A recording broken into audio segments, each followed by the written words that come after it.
kick off our session tonight. My name is Charlene White. I'm going to be your host for this evening. I'm a journalist and presenter for ITV News, can be seen on things like News at 10 and what have you. And I was very honoured to be asked by Kings to come along and to host your event this evening. Of course, it's launching your business, how best to execute. I assume that we've got a room full of potential entrepreneurs or entrepreneurs to be. I assume that's what all you guys are? You can answer me, I don't mind, it's fine.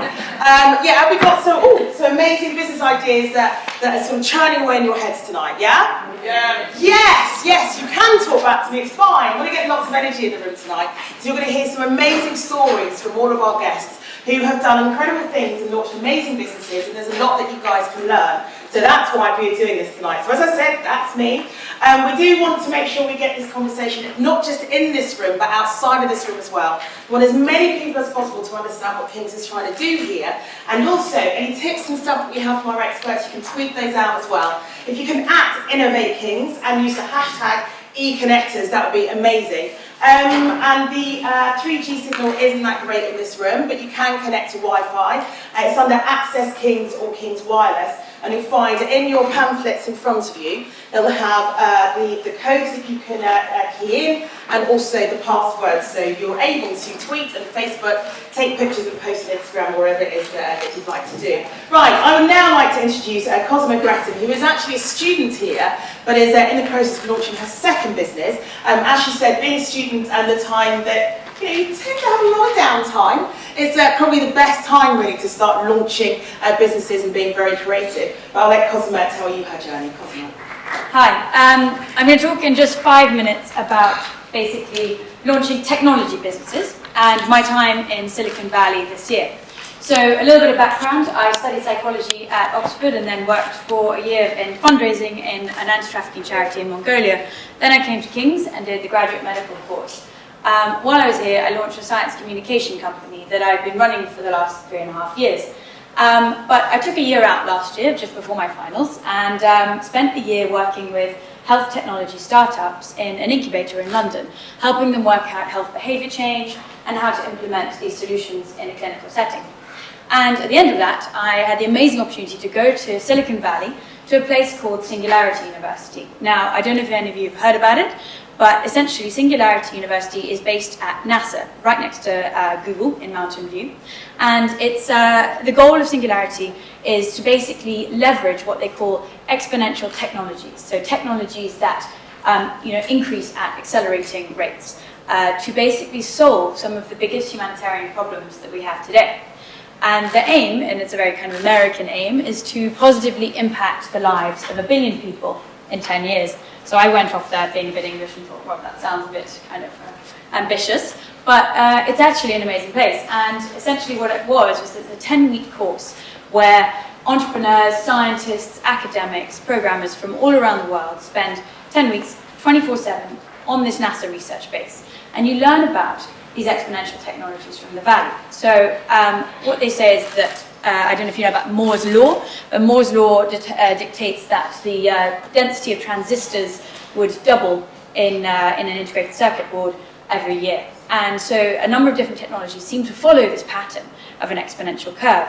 And so what they try to do is introduce you to these technologies, such as quantum computing, artificial intelligence, and synthetic biology, and take you around the different companies and meet with those people who are innovating in technology 20 or 30 years ahead of the curve. And then what you do is you learn about all the different challenges in the world today. We had people from UNICEF come and speak about problems in health, in food supply, in energy. And then you spend 5 weeks forming a team with all the other people on the course, about 3 to 5 people, to take these technologies and the contacts that you've made and apply them to these big problems to try to create ambitious, scalable solutions. So the 2 things that it really taught me, among many, many things, one was to forecast for the future. So when you're launching a technology business, you have to really understand exactly where the technologies that you're looking at are going to go. Are they going to follow an exponential curve, or perhaps that's not necessarily true? And you also need to forecast for the future and then to think at scale.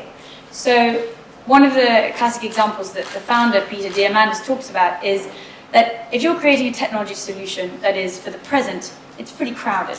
Everyone's creating apps, right? So maybe you should think about creating something for 30 years ahead. Now, of course, that's a little uncertain, but his example, which sounds completely mad, is he's founded a company that is planning to mine asteroids for precious metals. Now, it sounds completely mad, but then today we did just land didn't we land a probe on a comet today? So, you know, what's surprising is you think that there'll be no competitors for that. In fact, he does have one competitor, but that's because that's Silicon Valley. It's completely crazy. So my project was basically formed, the company, we formed it in America. At the moment, it's just on hold because I have to finish medical finals, that small thing. And I formed it with a quantum physicist, a Googler, a serial entrepreneur from Palo Alto, and an expert in machine learning and AI. So I had a fantastic team. And the solution we developed, what we wanted to do was try to improve cancer diagnostics. And we wanted to reduce the inherent false positives that come with cancer diagnostics. Because when you give someone a one-off single instance test, there's a high likelihood that they don't actually have the cancer, and they'll undergo a lot of investigations that they don't need. So we thought, how can you make repeated tests every day, regularly, like cleaning your teeth? And so we thought, well, we need to use saliva. So we found a professor at UCLA who's leading this field in salivary diagnostics and has found hundreds of markers of cancer in the saliva, mainly microRNA and mRNA. And we developed a prototype, a quantum mechanical simulation of a nanosensor that could detect these biomarkers in just a tiny droplet. And the idea was that you could have the device at home and you could test every week, and the information would be sent to the cloud. And when one of the markers was off, or an array of the markers was off, that information will be sent to the doctor, and you just get a message saying, go and see the doctor. It wouldn't be a kind of, you don't have cancer this week, because that would be a little bit horrible to have in your house. But so obviously that's probably the hardest part about the solution. Yes, so that was my project, and at the moment it's on hold, but we're waiting until I finish my degree, and then we'll start making plans for the future. So if you want to talk to me afterwards about forecasting for the future and predicting different changes in technologies, then do ask me some questions. Thank you. Hugely impressive stuff, thank you very much, Cosima. Right, we are now going to go to our other two speakers. We're going to start off with Roger Saul. As you can see from that long list of various different businesses he's been involved in, I think he's what we would generally call a serial entrepreneur, incredibly creative, and every single one of those projects is completely different. It'll be interesting for him to sort of tell you how these things came about, how he developed his ideas, and where they are at now, and all these wonderful things here on the table here. Roger will be able to talk you through as well. So, Roger, if you'd like to come up. So let me start with Kilver Court. Kilver Court is my current project, which I'm doing with my son and my wife. It grew out of Mulberry's headquarters, which I bought back about 18 years ago. It used to be the showering business, the Baby Sham headquarters, and we bought it as the headquarters for Mulberry. I had it, I wasn't doing anything with it when I came out of Mulberry, and I thought, I need to be doing something with this, I'm not getting much return from it. It's like a little village on the edge of Shepton Mallet, and the next slide there tells you where you are. So it's Somerset, the cool county, which Tatler pronounced us about 10 years ago, and boy were they right. So that really brings you back from heritage almost at the beginning of my story. So I'm going to sort of wander you through, and I'll try and give you just the odd bits and pieces around finance, commercial, issues that have come up in my life in building these various businesses. So number one is this Victorian military uniform. I went to school at Kingswood School in Bath, and just as that was happening, late 60s, it was when Carnaby Street and the whole fad for Victorian military uniforms coming into fashion with the Rolling Stones. And so I started, dare I say, wearing them with the other guys back at school. And I thought, where could I buy them, where could I sell them? And this is the first thing you'll get from me doing things I love on the way through, which I think is a desperately important element in whatever you're going to do in business. And I just found saddlery and hunting and shooting and fishing, and I thought, this is amazing. I could turn this into a fashion collection. So I created a whole look, taking army belts, taking string, woven string. I quilted cotton, I did shooting bags, hunting bags, and it became probably one of the most successful collections in fashion in the world that year in '75. Now, some of you will have heard that the Queen's Award for Export can often lead to disaster. We certainly felt that, so we got our Queen's Award in 1979. Same year, 1979, the world started to move into global crisis, the first world recession that we knew. So almost as I was presented with this, we watched our American business fall off a cliff for the main reason, currency. So we then created the first designer franchise shops, and they came thick and fast. It was Stockholm, it was Amsterdam, it was Gothenburg, and we built from having had a great wholesale business where we would sell to boutiques or department stores around the world and in Europe, to now saying, okay, here is the image that you can see every day as the customer, and there it is as a whole lifestyle brand. And we opened the first one in Stockholm. All of our Swedish customers, oh no, Roger, this isn't going to work. You know, there's no way. There were no designer shops in Sweden at all. Everything was a boutique. There were no designer monobrand shops at all. So we opened this first one, and there was a sort of 6 months of silence. Not much happened. And then suddenly it took off. And then Scandinavia as a whole became our biggest market. We were selling more per capita in Sweden and Denmark and Norway than in Britain. Remembering all the time, we were always trying to come out with something that touched a wider audience, and we did Mulberry Life. And I don't know if anybody of you recognise the young lady on the face of this magazine, but it's somebody called Kate Winslet. And Kate, we knew she had done Titanic, we knew it was going to be a huge film, and we persuaded her to be the Mulberry Lady. And that was fantastic. Weren't we clever? The only problem was, it was 6 months before Titanic came out, and nobody had a clue who she was. So this was us just being so far ahead of ourselves and the right thing to do. I took her to Goodwood, and we were racing at Goodwood. I remember having 3 beautiful leggy models, my Mercedes Gullwing and Kate Winslet, and everybody was looking at the beautiful models and Mercedes, and poor Kate was standing there like this, sort of nobody interested. So there's a very good example. If you can be very clever, you can get it right, but your timing is crucial. So we went on the stock market. And I don't know if you can read this, but it's one of my favourites. It's the working week number 27, 1996, May the 18th, and it says, Saul brings colour to the market. Times headline that day. So Saul did bring colour to the market, and we did sell. All of the VCs got out. They made a huge profit on their shares, which was wonderful for them. We forgot to sell any shares ourselves because we didn't want to sell any more shares, having felt we'd paid 30% IRR. So we now have the same capital, but we haven't bought any working capital, more working capital in the business. Share price sailed off way, way above its predicted price. However, within a year, Gordon Brown had decided to give the Bank of England control of sterling on the basis of inflation. But actually, as we came out, I bought the farm around my house, called Sharpen Park. My sister sadly had cancer, and she was struggling to survive and looking at diet, and I was going to plant wheat because all the conventional wisdom was it had been a dairy farm, hadn't made money doing that. Nobody was making money doing farming. They don't do now either, as far as I can see. But she said, well, why don't you grow SPELT instead of wheat? I'd never heard of SPELT. Went on the internet, there's 1 page of entries, and in those entries, it said health, benefits, all sorts of meaning. Ancient grain, the Roman army used it. They used it, backpacks, bread. They marched the extra 30 miles, like Duracell bunnies, if you like. So it was clearly something really exciting. And organic food was just becoming almost like back in my home time, the new fashion. So I could see this, and I was thinking, yes, great opportunity. So I literally bought the farm, went out into Europe, there was no SPELT being grown in the UK, bought some SPELT seed from Germany, Italy, France, did a seed trial, up it came the next year, had started making bread, and found what was there on the market. Terence Stamp, the actor, had done a SPELT loaf, but you could chuck it against the wall and make a hole. So it could be made good or it could be made bad, but I knew it could be made good, and we then had this journey of creating a SPELT product. And that's what we've been doing for the last 10 years near now. So we did the farm, we grew SPELT, we then built a flour mill, doing it the old-fashioned stone mill way.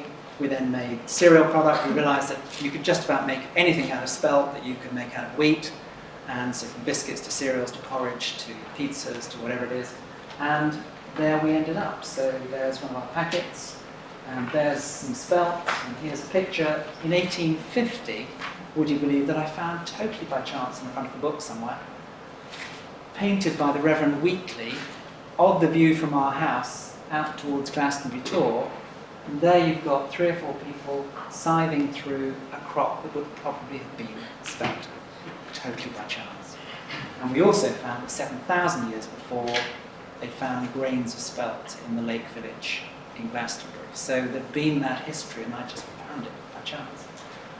So in the last year and a half, I have been writing a spelt recipe book. But do understand, this doesn't mean I can cook. So this has been probably one of the most challenging pieces. I can cook, of course I can, but not quite as well as I should. So we've done a book. We've got 80 or 100 recipes, and that comes out in April. And we'll launch a whole load of new spelt products behind it.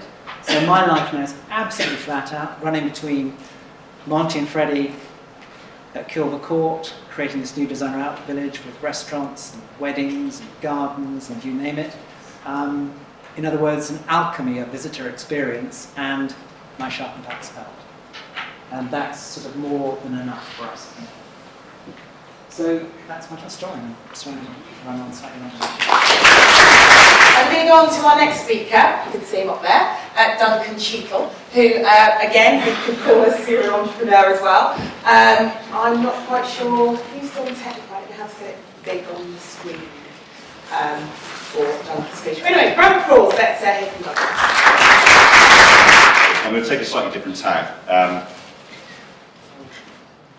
Just by way of introduction, I am going to share some sort of ideas or thoughts out of some of the ventures I've launched. Some have failed, some have done a little bit better.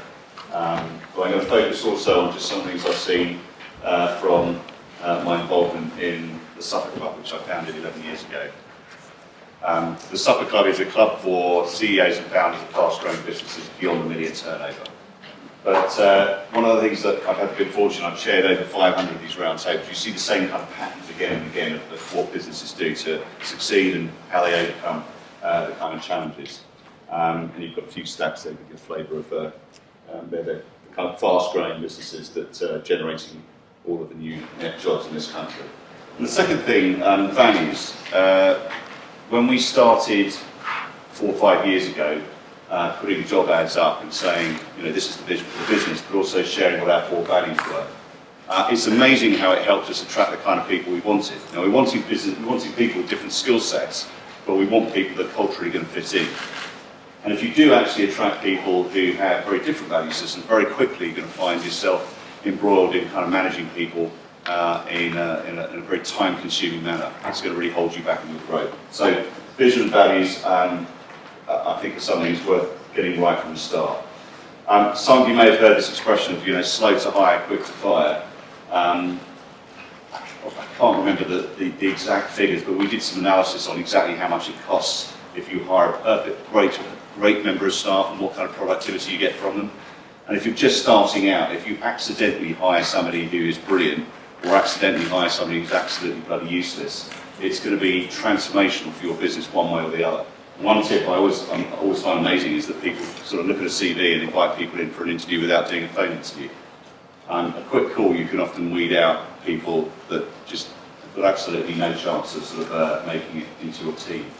78% of people who leave in the first 6 months make up their mind to do so in the first 48 hours of joining a company. And the reason for that is, just think about it, you might have spent quite a considerable time with your hiring and you get your perfect new member of staff joining, and there's a temptation sometimes that you're kind of at the coal face and you're really too busy to sort of settle them in, and you haven't delegated that effectively if you have any other team members. And you may be firefighting something. All of those things can very regularly happen in a startup. But if you don't bring them on board, their first day they're just going, shit, I've made a big mistake. They've already left. So all that time you then invest in kind of training and bring them on is wasted. They're already looking for a job and they've left in their own money. So there's a thing I talk about. I guess most people have heard of the kind of principle of economies of scale. Fair assumption? Well, I've kind of Googled a number of times. I've never really sort of seen it, but actually this is not what you face. So unless you are sourcing product from China, in which case with volume you can get discounts, what you actually face are diseconomies of scale. And if you think about it, when you start, really your only costs other than direct costs if you're buying in product are your own. You work from home, you don't need an office. But as soon as you hire 1 or 2 people, then it changes. The dynamic changes. You can't sort of be at the kitchen table with 3 staff. You have to go to an office, so you have step costs there. You start having to take out insurances. When you get to about sort of 8, 10 staff, you probably need to start hiring more expensive people to help manage the team. So there's another step cost there, and it goes on. And you don't really get economies of scale until probably 100 staff plus. So the reason I say that is that everybody bangs on about cash is king. I like to say that cash is king, margin is emperor. I think, of course, you want to watch your cash flow, but a better proxy for your business success, unless you're a tech startup, there are exceptions. If you go rounds of funding, it's all about land grab. But for the 99% of businesses out there, focus on margin. If you get that right, you'll put cash on the balance sheet in the bank account, and everything else will follow. If there's any way you can price up as high as you think you possibly can from day one. And if you have to, you can always kind of come down and put a discount in. It's very hard to price up later. Keep costs variable, I think that's probably obvious, but one of the temptations is much easier to spend money than it is to get money in the door. I'm always amazed with startups that sort of get really excited about finding out their new office space and setting up, and that's all spending money rather than going out and getting customers. I hope that's pointing out the obvious.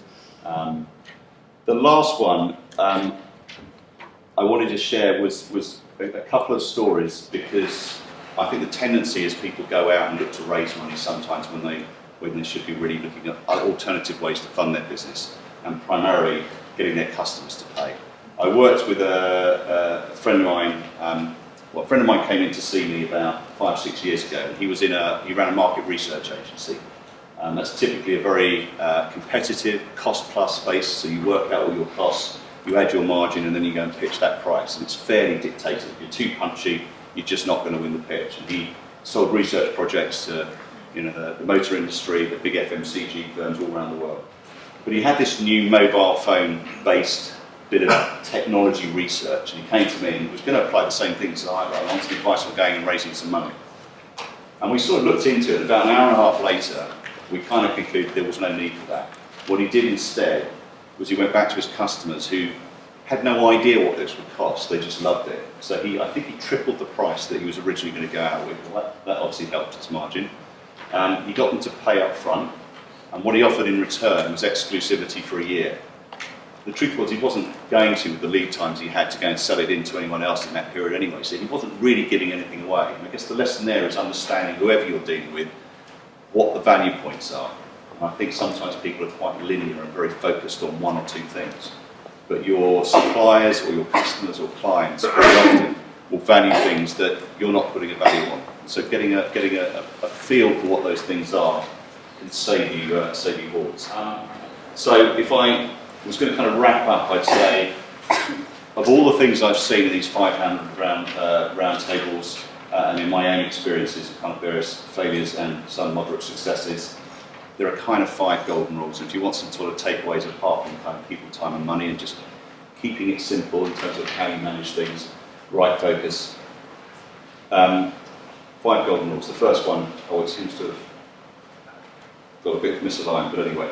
First one is focus. And I, like a lot of entrepreneurs, can easily fall into the trap. I don't know if it resonates with any of you here. Typically, you start a business and then there's a shiny new project over here.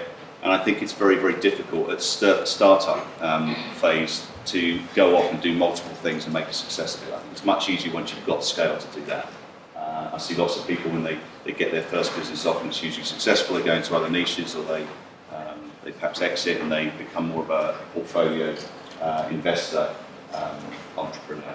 But focus, that doesn't mean belligerently kind of keep doing the same thing if there's a shift in the market. It's about taking that time out to see what's coming down the track, but just don't get diverted into multiple projects which are going to dilute your focus.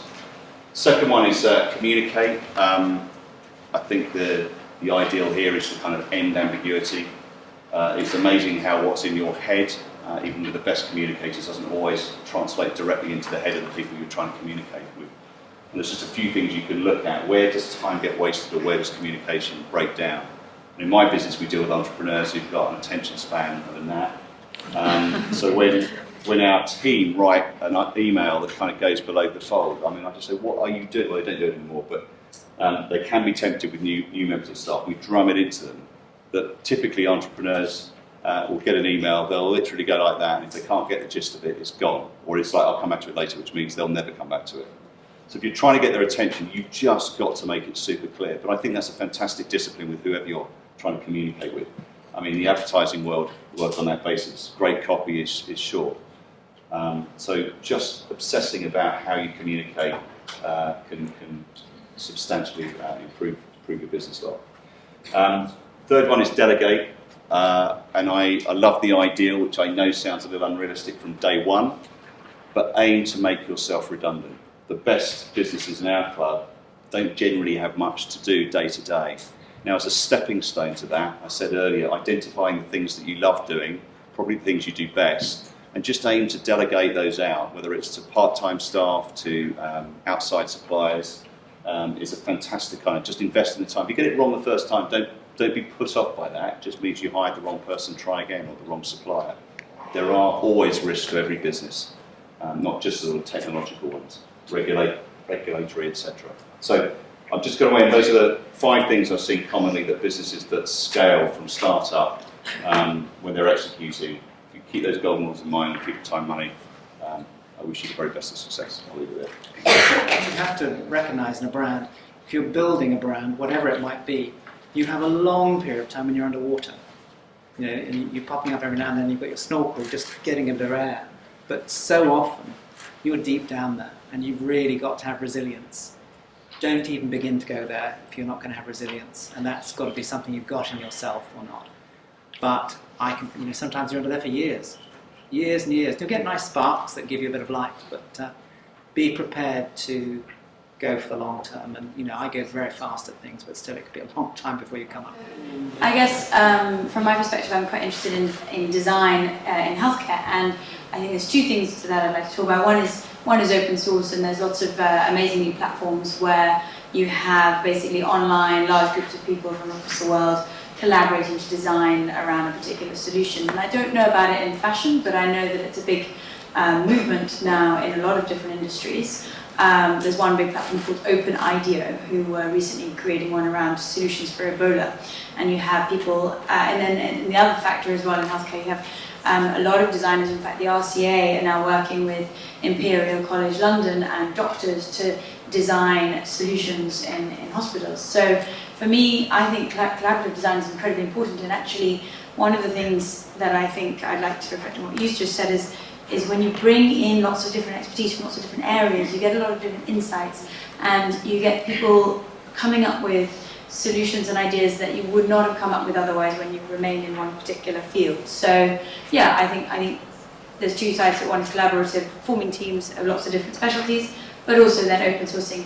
I don't know what success these big crowdsourced platforms are having in terms of actually creating something. Brilliant. Well, unfortunately, we've run over, so we can't do any more questions, I'm afraid. But can we have a huge round of applause for our speakers? Back in my early days, there was no such thing as entrepreneurship and no courses in it and nothing. So it's wonderful to see that A, people are interested, and B, they're all trying to do their own thing and get off the ground. Anything that brings people together and is a route for sharing expertise, experience is got to be great. And I think also when you get a whole group of people together, you can sort of feel the energy.